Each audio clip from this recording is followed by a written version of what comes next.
Hello investors, how are you? Hopefully you're having a very good time. In today's video, we'll do the stock valuation of Facebook stock. Basically, I'll use the net profit model, enterprise value model, and free cash flow model to come up with the our intrinsic value of the stock. And then we see what's the price in the market, whether it's fairly valued or the stock is undervalued. In addition for that, I will also cover the top level returns, like for example, the return on investment capital and equity, what are its interest margin, gross margin, and so on, net profit margin.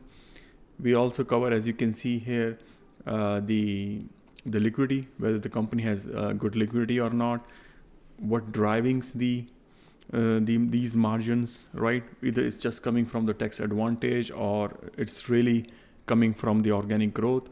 And also we'll see if there is any share repurchase plan. I really like the stock which companies think this is have a lot of cash and then they just do share repurchase, especially on the companies who doesn't have a dividends, right? Okay, so that's the agenda for today. So without further delay, let's get started. Let me quickly give my introduction. So myself, Pramod Kumar, I am a CFA charter holder and FRM certified. And in my channel, I basically does the stock valuations of the companies which I like or based on the YouTuber request. Feel free to check it out. I also have some understanding knowledge videos, book reviews, and so on. Okay, so let me put myself on hide so I won't by mistake the cut anything. Okay, so let's get started. So if I see the stock review, right? So if I do the stock review, or the top level return, the return on equity, which is in the orange line, and the return on investment capital. So as you can see, I can get the 10-year of the data or of these stocks. So at 2019, the return on investment capital, if you can see, this one is over 20% consistently, right? Starting from pretty much only just 1 year, 2012, it was a big dip, but overall it's pretty very good. So it was 30 in 2018, is 38, 36, and now it's 22. So it's a very good in terms of the high level returns, what's basically our investment capital able to generate, right? So let's see quickly the income statement margins. So here we have again whatever I'll do here is based on the 10-year data, even on the models. So here you can see I have the blue bars. This is the gross margins. So gross margin looks very good, is now even in the range of 80s. The operating EBIT margin, which is in orange color, you can see easily. Again, it's very good, the high bars. So this is a kind of a plot, and the net profit margin. So I really like the companies which not only has the top level the gross margin, but the bottom line margins, which is a net profit margin, is also high, right? Rather than it's taken away. So seems like it's a very good in terms of the margin. And not only that, but we can see from consistently it keeps that consistencies. Although on the net profit margin, I see like a dip in 2019, right? Yeah, there, as compared to the past 3 years, is over 30%. Okay, so let's check on the liquidity side. Liquidity side, I like to use two ratios, which is the current ratios and cash ratios. If you don't know how to use what do you mean by the current and cash ratios or any of the margins, I have the videos on my channel. Feel free to search and check it out. Okay, so anything above one, think from that perspective, the company has enough short-term assets to cover its liability, right? So that's pretty much the liquidity ratio is telling us. And cash ratios, you see, is pretty much what it's saying is the company has very good amount of cash, right? Liquid cash or short-term marketable securities. I combine this together to come up with the cash to met its the liabilities, right? Short-term liabilities. Okay, so this is what it is. So this is good. So far, I believe if you like this video, please give a thumbs up and smash that like button. And also if you're new, to kindly subscribe. And it really helps me or motivates me to make these kind of videos. So Okay, so really thank you for that. And if you can put some, okay, let's go to the PRAT model. PRAT model basically tell us the net profitability in terms of here. So you can see I have this is on the yearly basis, the margin, and then I have taken the average. So if I compare to the average, which is 24%, which is very, very good. In the past 3-4 years, the company really beats its average, right? So this was 36. It's even declined away in 2019, but still up. Same thing on the operating EBIT margin. The tax burden, don't think of as a negativity. Higher is better. So again, the company is retaining more amount of money. Asset turnover is, again, it's good. So it seems like all these ratios is doing pretty well. So the company is doing pretty well. And the tax, yeah. So that's, you can easily pause and look it out. Now we have seen enough from the each angle perspective. The company is not paying a dividend at the moment, and I already have checked in their 10K. They have not planned to introduce their dividend as per 2019, their 10K statements. So no need to look into that as well. So let's look into the models now and to come up with the price.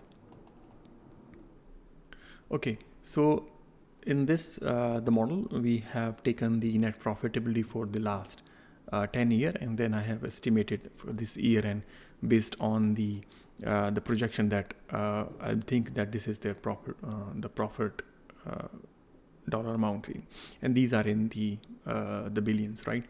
Okay, so if these are shown in the millions, so but the total values is in billion, 19.32 billion, 18.48 billions, right? Think from that perspective. Okay, so if you see this, so this is a quite good matrix here which I'm showing. So this is a 10 over year-over-year revenue growth is 43% for the last 10 years, whereas in the last 5 years is 31%. Right, I have used the couple of PE model. Basically, if I take the current PE in the market is 37, but even if I normalize this their earning and come up with the PE is going to be 75, right, which is way high. But as compared to the sector or industrial, if I just compare with the industrial, it's pretty much closer or a little bit higher. But if I see their sector P for the 10 years, this is quite a high. Right, so therefore I have used the terminal value, the sector P. I have taken the minimum of all these. Okay, so again in this model I have projected the 10-year the growth. Right, this is the growth, and as you can see, I am very aggressively decline the growth rate to 2%. So I assume after 10 years, the company won't have this heavy growth, and it's significantly dropped to 2%. So which is might be the pretty conservative, but that it is, right? And then as if you're following my old videos as well, I always use the 10% required return, so easy for me to compare, and at least this is my benchmark threshold to any stocks to come up. If I want to invest in any stock, at least it should give me 10% return.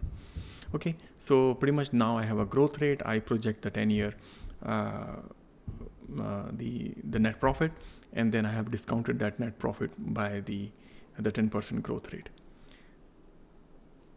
The terminal value I'm using here the 18 times, which is pretty conservative for this Facebook, based given its earning. And then this is my market cap in terms of the present values. If I divide by number of million share outstanding, the first model giving me $372 in terms of the price. Let's take the enterprise value model in this. So this model I have basically again take the 10 years of data. So these are the number of share outstanding. If you multiply by the price, you get the market cap. Although I got the financial statements for 2010 and 11, but it's not listed there. But so therefore I have just used the 2012 price here just to come up with the market cap of 10 and 11.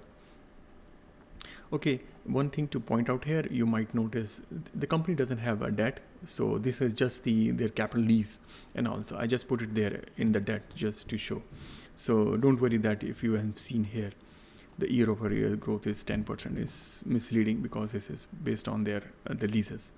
But still, but if you can see the enterprise, okay, so now to come up with the enterprise value, which is pretty straightforward. So you can have a market cap, you can add the debt minus the cash, right? Because if anybody wants to buy the company, they will pay the value of the market cap plus the debt, and for sure reduce the cash amount. So that's pretty much, so if you want to buy the company, that's the company value right?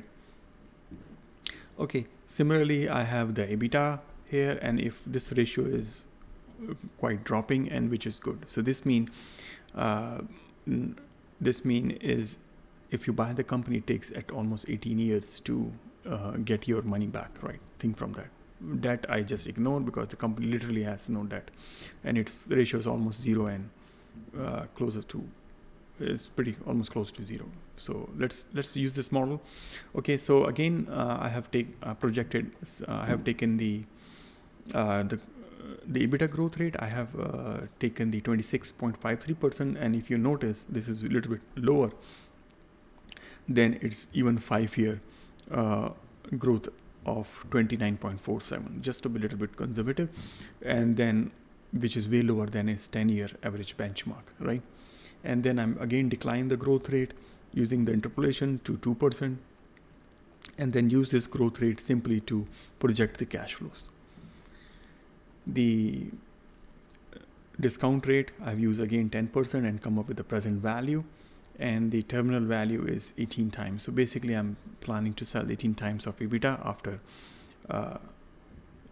the 10th year of EBITDA value, right? So that's why I've got this number.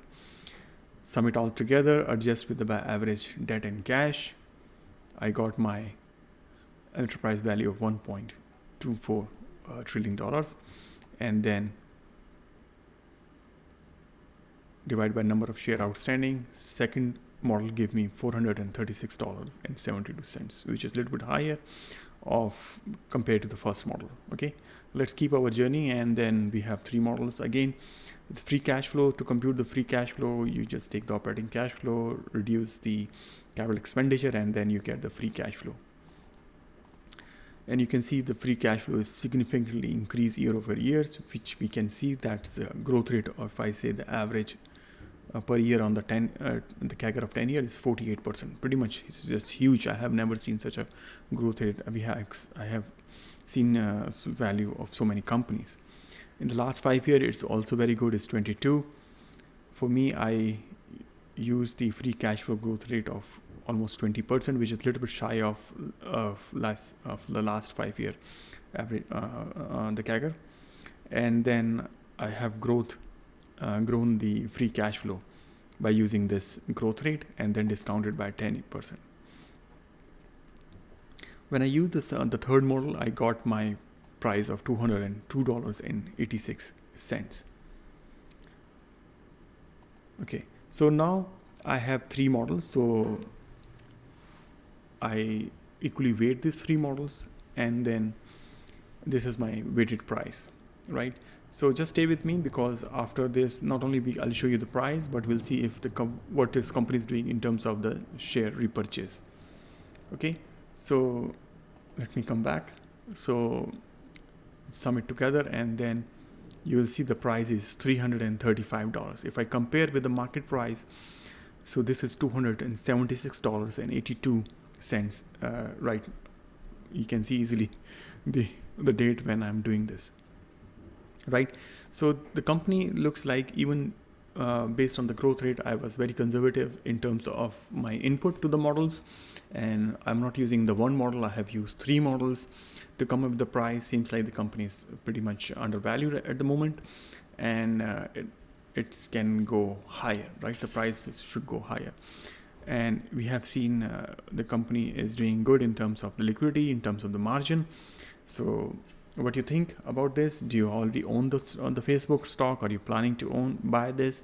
Put in the comments, and let's quickly look into the share repurchase, right? Before So if I go to the share repurchase plan, so this is what the company did it. So as you can see, in December 31st, 2019, the company has bought these many in millions. So these 5.7 billion, consistently buying the share, 5.3, 4.9 billion shares, right? But one thing to point it out that in January 2020, the board, right, additional 10 billions of repurchase was authorized under this program, right? So now the company has more $1 billion and $10 billion to purchase. So if the average price, what the company did it in this, right now the share price is a little bit higher, but they still have the authorizations to go and buy the shares, right?